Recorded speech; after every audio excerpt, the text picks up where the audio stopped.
Welcome to Tarot Talk Radio. I'm going to pull some cards for you now.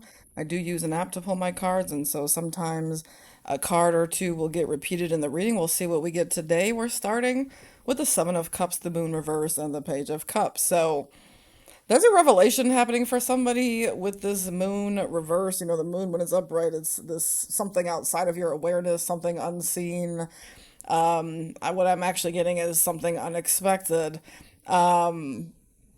And for whom, whoever's in focus here with the Seven of Cups, they were previously in a state of confusion or illusion.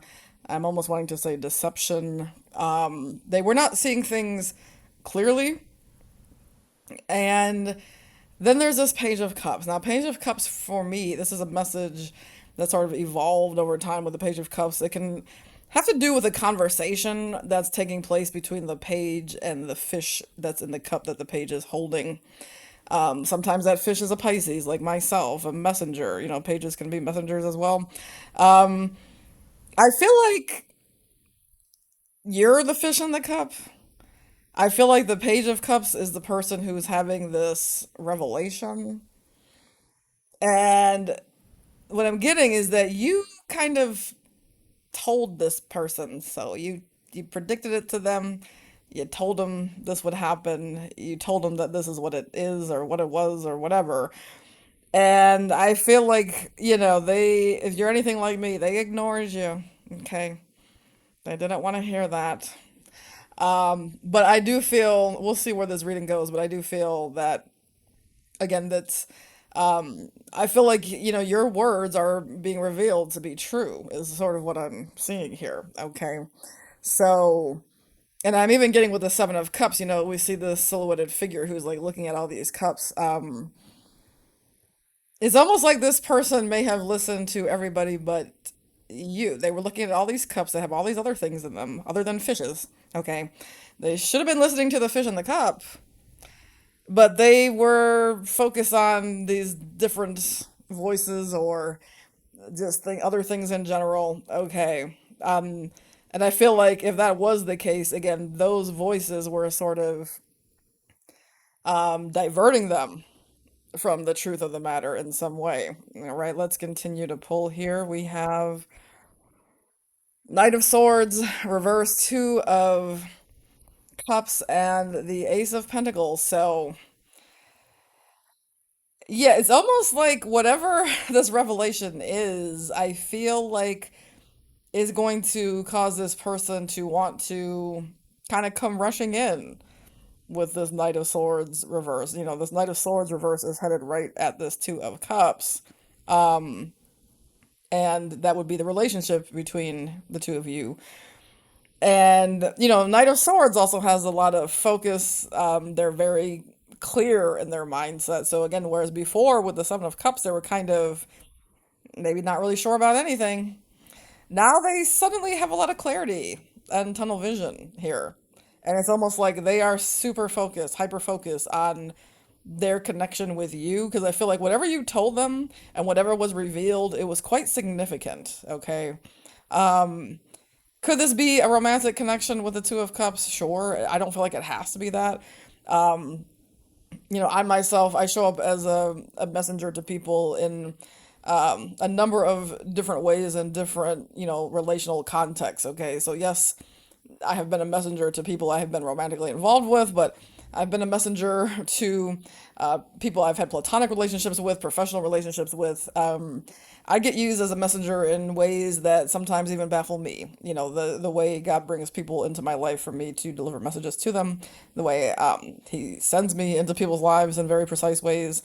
So some of you know exactly what I'm talking about. But yeah, for this particular person, it's almost like this revelation is causing them to see you as a really key source of wisdom or knowledge or guidance. Okay. And Ace of Pentacles, what I'm kind of getting there is like they even kind of view you as like their lucky coin or something like this. Like Ace of Pentacles is coming across as like them seeing you as very valuable, them seeing you as a sort of blessing, them seeing you as somehow being very key to them. Now that's okay, that's flattering or whatever, but be mindful that it's like just because somebody sees you as being very much an asset to them, it does not mean that they have much to offer you. Okay. We'll see if we get any further conversation about that, but they're definitely seeing you as a valuable asset. And again, with this Ace of Pentacles, I'm getting they may even see you as being somehow key to like their next chapter. Let's I'm like, okay, let's see what else we get. The Hierophant, Two of Swords reversed, and Temperance reversed here. So the Hierophant again, the Hierophant can be a spiritual leader of sorts. Again, some of them, we see the two disciples on the Hierophant card. Whatever you told them, and whatever revelation they've had, they may truly see you now as a spiritual leader whose feet they want to sit at and learn. They want to learn from you.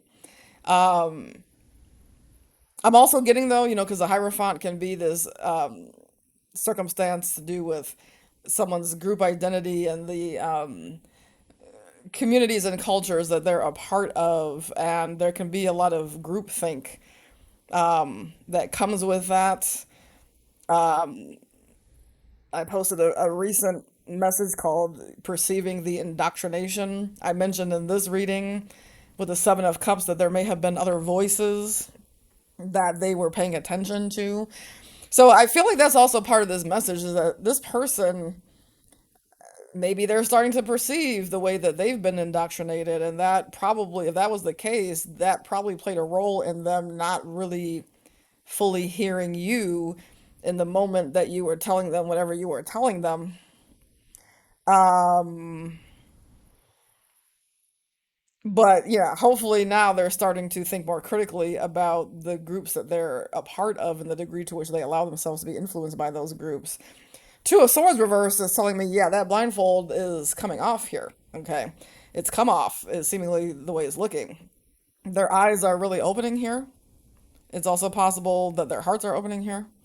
I'm also feeling like they're feeling much more open to you again. That whole conversation with them wanting to draw closer to you, this conversation with them sort of wanting to sit at your feet, they're feeling much more receptive. Two of Swords when it's upright is very closed off. It's a do not disturb, do not enter type of vibe. And again, they may have previously been like that towards you. It's like no matter what you said to them, they were not hearing it. They wanted no parts of it. They didn't believe it, whatever. Now they're kind of like, give me what you got here. What else you got for me? Um, Temperance reversed. Yeah, temperance, because of the two cups on the card, sometimes it speaks to me of a two of cups type of thing. Again, some type of connection, some type of relationship.